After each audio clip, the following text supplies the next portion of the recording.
కట్టుదిట్టమైన చలిలో మంచు కురుస్తోంది. ఒక మహిళ బస్సు నుంచి ఒక గుడ్డును మంచు మీదకు విసిరేస్తుంది.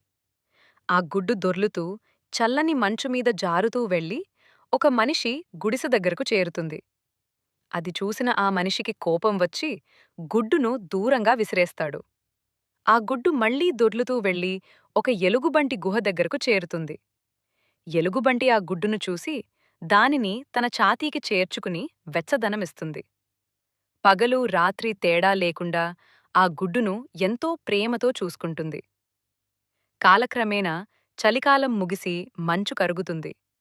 ఎలుగుబంటి ఆ గుడ్డును గుహ బయటకు తీసుకురాగానే అది పగిలి అందులో నుంచి ఒక చిన్న డైనోసార్ బయటకు వస్తాడు. ఎలుగుబంటి అతడిని తన బిడ్డలాగే పెంచుతుంది.